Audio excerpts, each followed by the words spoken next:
allow me to introduce you to our audience. The Professor Gavin Brown is Director of Quantitative Data Analysis and Research Unit in the Faculty of Education and Social Work at the University of Auckland. He's the Associate Professor in Educational Sciences at Umeå University, Sweden, and an honorary professor in curriculum and instruction at the Education University of Hong Kong. His research after a career as a high school teacher and a standardized test developer focuses on technologies for educational assessment, psychometric analysis, structural equation modeling, and cross-cultural research into the psychological impact of assessment of teachers and students. So today, Professor Gavin Brown will give us a speech on assessment in the technology age, promising but not yet delivered. So Professor Gavin Brown, it's your time. Thank you. Thank you very much. It's a pleasure to be here. Tēnā koutou katoa. In New Zealand, that's the Maori greeting for hello. And I was in Hong Kong, so Zhozan. And of course, you're in mainland China, so ni hao ma. I want to talk as a nice follow-on to Professor Jin, who gave us a wide overview of of technology for language learning. Very rapid, very overview. But today we're going to, I'm going to zoom in a little bit on how assessment and technology are interacting, where we're up to with technologies for assessment, and some of the challenges that remain. So I want to start with thinking about what is the purpose of assessment. When I was doing my PhD research, it struck me that there were fundamentally two questions that have to be asked. Is assessment useful? And it is possible to say, no, it's not, because it's bad for students, it's not very accurate, they make us do it, but it doesn't really measure anything meaningful. So you could say that assessment was irrelevant. You could say, yes, it's useful, but then you ask the second question, what is it useful? And the traditional use of assessment was to judge the quality of students' learning, so we can give them certificates. And I call that student accountability. More recently, we've been using the same resource, tests of students, to make inferences about teachers and schools. Good schools have students with high test scores. That seems to be a pretty simple assumption.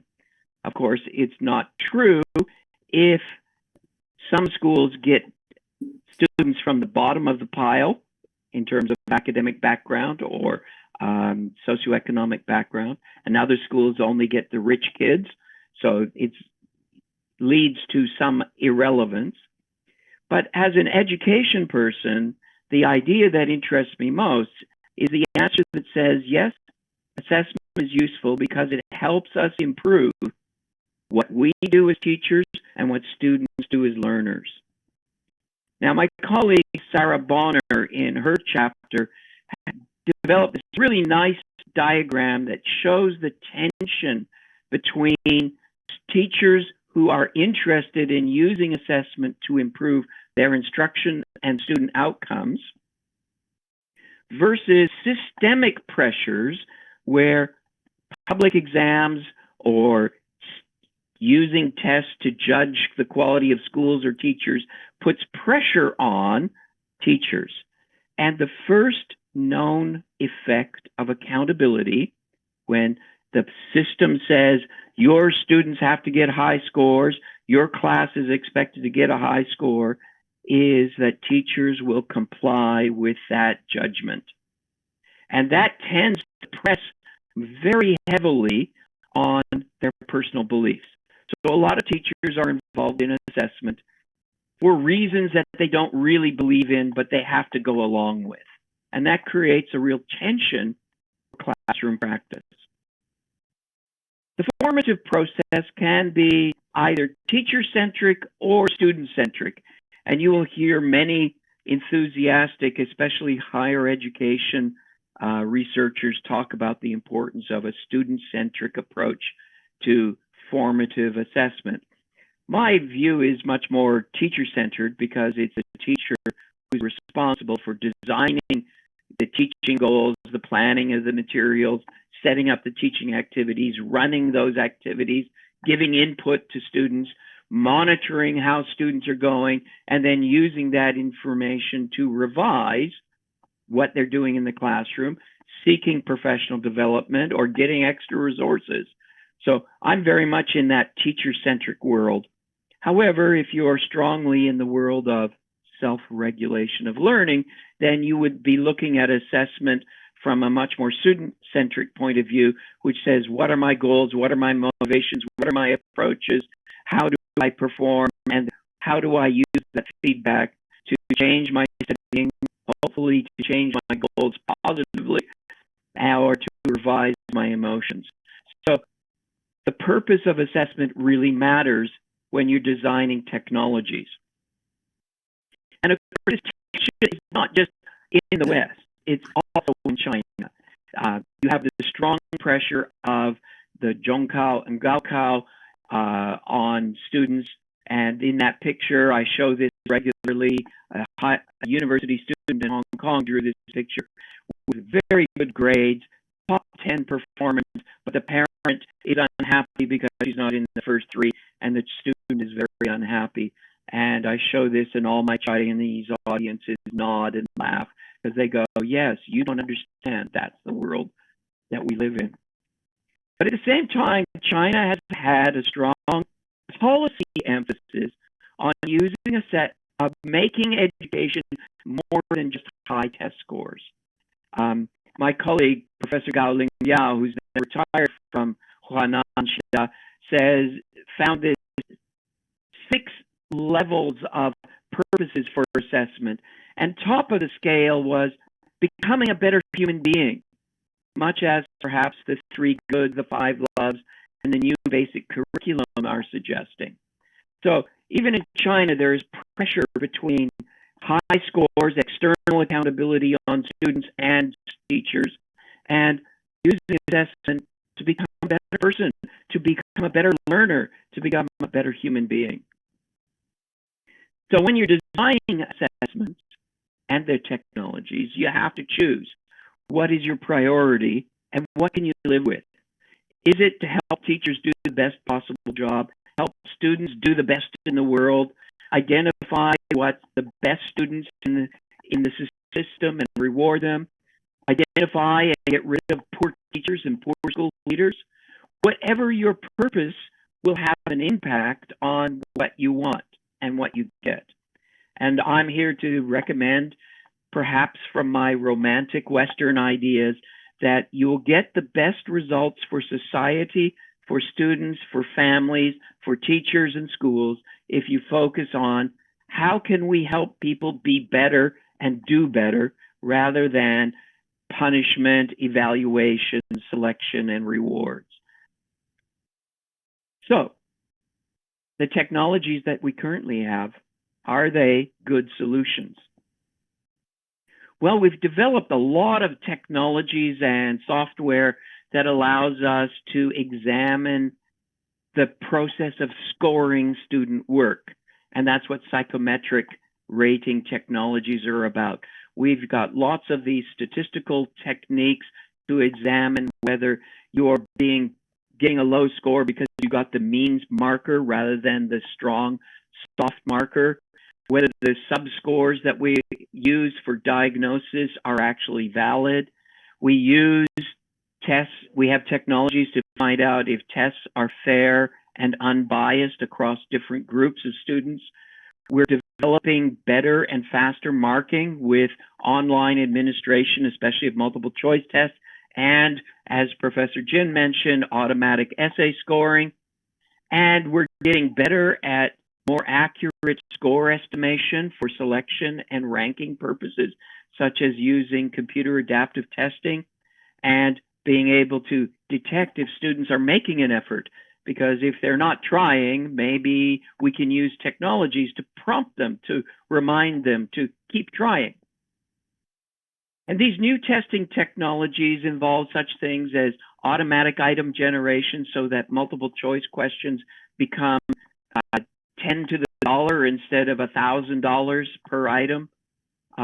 Using technology enhanced items like this example from Erwin Katz and Joanna Gorin, where the student is in a simulated laboratory and has to answer and participate, where the machine is asking the student questions to simulate a classroom environment, laboratory experiment, where they have to give reason and rules, and where there are guidelines for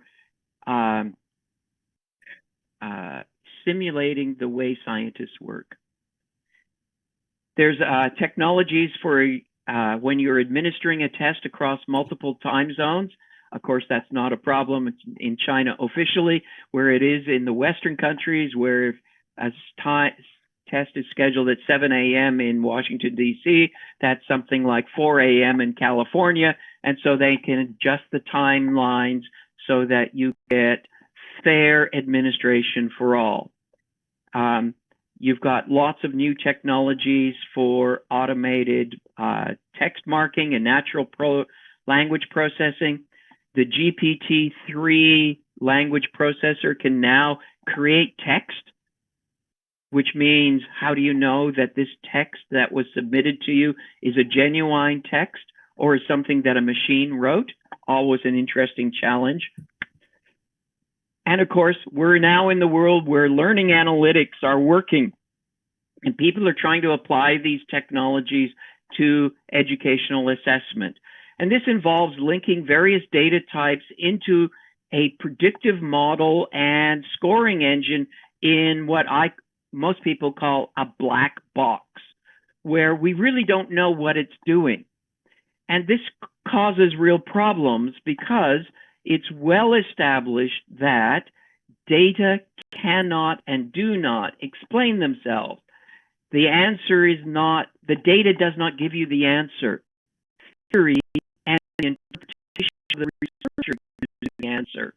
As Judea Pearl points out, data does not give us answers to causal questions. We have to have a model of the process that can be used to query and analyze the data. For example, when PISA introduced in 2012 these scientific problem-solving questions, my friend Samuel Greif and his colleagues tried to query that process data. How did students go about solving the problem? And they could not make sense of the computer-generated log files until they developed a model of how you should answer this question. Once they had an optimal exploration strategy, a theory about how to answer this question, and that theory is very simple: modify one thing at a time. Move the top control up and down, see what happens, then move the central control. Don't move them together. Once they had that model, they could understand and develop an understanding of which kids did that and how well they scored. So in all our data, we need theories of what is good learning and good performance. So is there really a role for artificial intelligence in assessment? Well, the beauty of machines is that they can efficiently identify strengths and weakness in performance if we have rules that we've already developed as humans from previously scored work. And that's what this the automated essay scoring is doing. It's taking the rules that we've used and then automating that, and that's called supervised machine learning algorithms. And certainly they're able to provide analysis much more quickly than humans could do to generate feedback. And so the machines are good at the feedback if we can program them intelligently. So is fast machine feedback better than slow human feedback? Well, to some extent, yes. It's better to know something than nothing about your work. But don't tell me things I already know is the challenge for machine-based feedback. The other problem, of course, is that all of this AI role in assessment requires the task to be on a computer and requires that we have a valid scoring model and theory of performance. And most of the time, we don't have those things. Online administration of tests requires security. We need to know that the person who is answering online is the person it's supposed to be. And there are multiple approaches to ensuring security. And Phil Dawson is probably the world leader on this. He's at Deakin University in Melbourne. And his book provides us a very nice summary of how intrusive is the technology. And where I've highlighted high, that means that the technology used to ensure security of the assessment is going to highly interfere with the performance. And so the question is, A, can you afford that technology financially? And second, can you afford the impact of that kind of intrusion on the performance of the individuals, on the way they think in terms of their effort and performance? If these things interfere with performance, that's a bad test.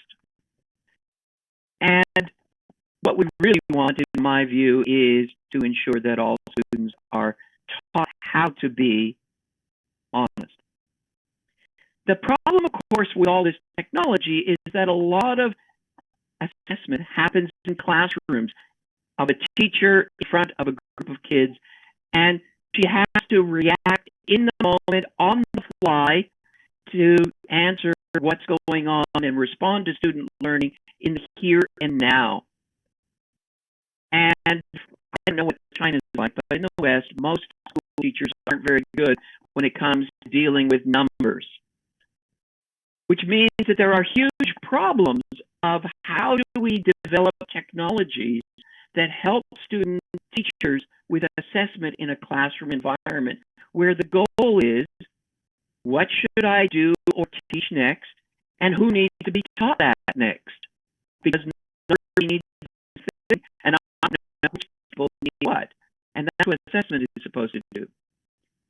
Another fundamental problem in developing assessment for schools and creating these technologies for schools is there is a need for infrastructure. If you're going to put tests on computer screens, students need access to big computer screens, not small ones where they have to squint and maybe only see one question at a time. Every kid needs to have access to these machines at the same time. You need high-speed volume and internet, not just to the school, but to the classroom. And you need robust servers so that if thousands and thousands of kids are using this testing system at the same time, the machine copes. And the real question for me, and I don't know how China does this, but in a lot of Western countries, schools are supposed to pay for these technologies, and the government provides the server and the internet, but the schools buy the computers. And that might seem to create some bias or unfairness between rich areas and poor areas. So I'm kind of optimistic that the future of technology and assessment is that we won't have computerized schooling, but we will need more and more different kinds of technologies to help teachers and students in learning. And those technologies that help in the classroom don't take over the classroom, but help the classroom. And I'm going to suggest two technologies that we've developed in New Zealand, and I hope that they might be of benefit to you in China. Remember that the weakness with tests is that there's often very little diagnostic information.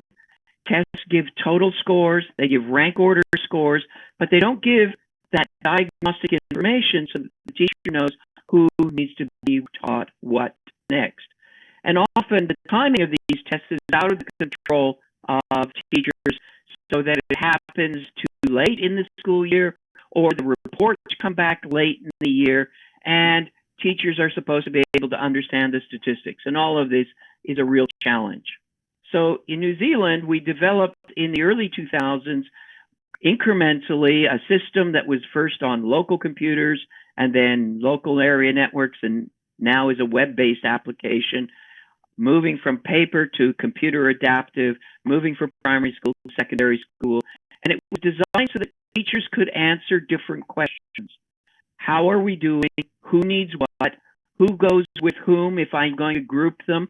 And what materials are out there that could help me? And I want to show you some of these reports. And these reports are of different graphic types to help teachers go, this is where we are in the red compared to New Zealand. Oh, that doesn't look good. The bottom left shows the priorities for the class. And you can see there's lots of blue areas, which is what someone has to teach.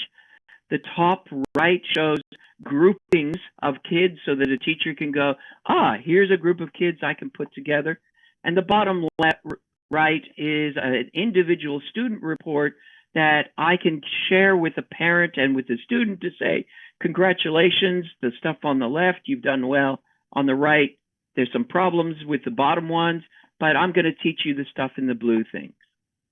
And then there's an online resource that teachers can go to get resources that says, my report says I'm at 2 advanced, let me look at 2 advanced or 3 basic, and I can see some teaching materials that I could use to help me in my classroom.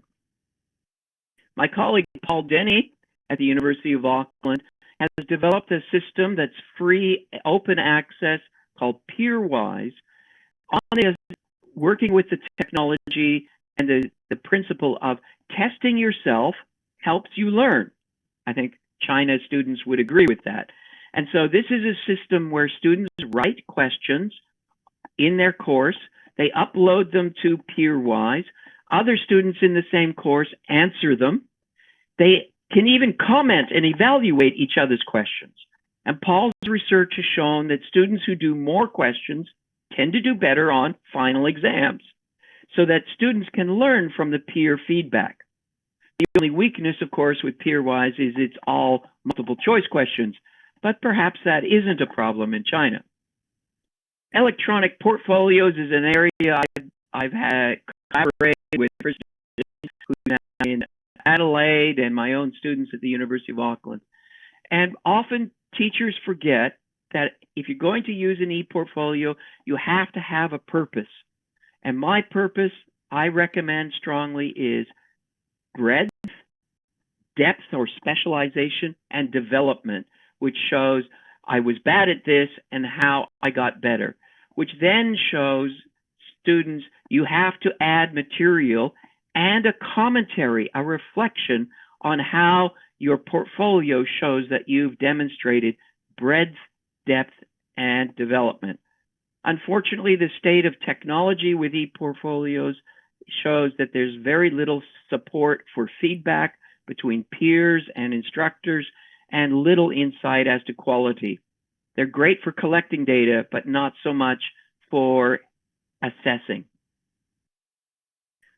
My colleague Paul Denny and I have been working on a preliminary technology to help teachers analyze their multiple choice tests at our university and use that information to set standards. So the first part of the technology, it sucks up the test items and student responses, and then it says, these are good items, and this item number 4 we think is a bad item, we think you should throw it out, and the teacher accepts that. And then it gets a display based on 2-parameter item response theory of, on the left, the item difficulties, and on the right, the student performances. And they get to drag and drop these lines for standards. Above the top line is A, below the bottom line is D, and in the middle is B and C. So they can then see, if I set the cut score here, what does that do to my students? And then they can even go inside and see, oh, look, I have many high-scoring students, but not very many items. maybe this test wasn't very hard and wasn't very challenging. Maybe I need to write more hard questions. So how does this help higher education? I think what it really means is the first thing you have to do is, what do you want? What's your goal in looking for a technology? You have to think about, what is your goal for assessment? Is it high quality, high stakes, secure, end of course assessment? Or is it an evaluation that mimics authentically what life is like outside the university? Is it assessments that give useful feedback, tells instructors who's learned what? Is it validly aligned with the intended learning outcomes? Is it just one format? Are they easy to administer, and do they give accurate scores? Do they ensure that students produce higher order or deep cognitive abilities? Do they involve students in making judgments of quality? My suggestion is you're not going to get everything in one test or one system, so you'll have to prioritize, what do we need first? The key problem is that no matter what technology you choose, you're going to have to provide expensive, time-consuming professional development to the instructors, how to use it and how to give feedback, and to the students, how to use it. So there is no free lunch here. Technology is not going to make things easier initially. And the work that John Hattie and I have done has suggested that there are 3 key principles in developing technology for assessment. That you need to develop and select technologies that inform the teacher who needs what and what learners need to be taught next. It has to generate valuable information. And of course, it has to be low cost so that you have access and equity for all. So it's not just the privileged that get this. And our argument is always to be incremental. Aim high, but start with the low-hanging fruit, the easy-to-do stuff that's already been proven. For example, Peerwise is already running in hundreds of universities around the world. It would be a really easy thing to adapt into China. The whole process of assessment matters. The design of an assessment, when you're going to do, what it looks like, what its content will be, how you administer it, how you're going to store it, how you're going to report it, who's going to be reported to, and what decisions you'll make out of that.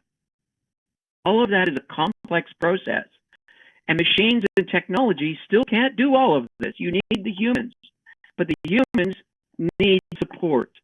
So your humans have to have good understanding of this process, and they need tools to ensure they generate valuable scores so that they can give good reports and that they can make important decisions in a valid way, which means the whole design has to be thought about.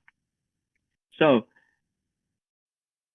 I would argue that technology and assessment in the technology age is promising, but it has not yet been fully delivered because we can't replace humans. Thank you. 谢谢你. Okay, thank you, Professor Gavin Brown. You introduced the examples in New Zealand. I think all this is for the purpose of improving the assessment, which is quite insightful and illuminating. So now let's take a couple of minutes to see whether we have any questions from the audience present. Thank you. Thank you. Hi, Professor Brown. Thank you. Thank you for your insightful talk today. My question is like, nowadays, technologies for assessment are very popular, and they are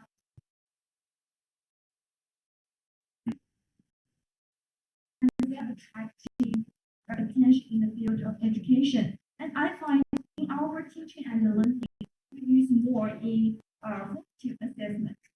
So I'm just wondering, it is better for other technologies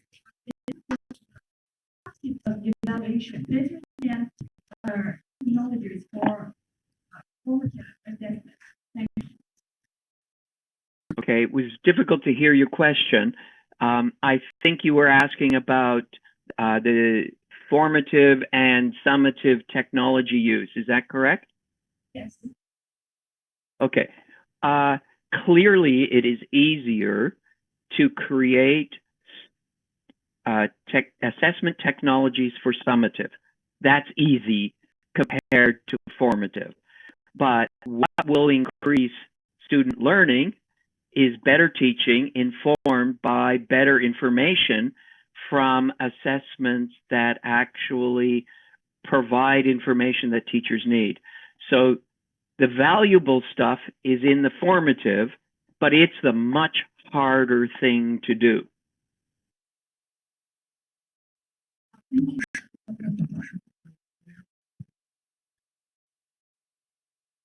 Okay. Do we have any more questions?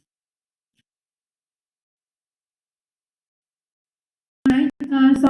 I think because of the time constraints, we can only have one question Actually- here, right? If you have any more questions, we can collect the questions online. Our staff member will contact with Professor Gavin Brown and will give you feedback later. All right. So thanks again, Professor Gavin Brown. And I'm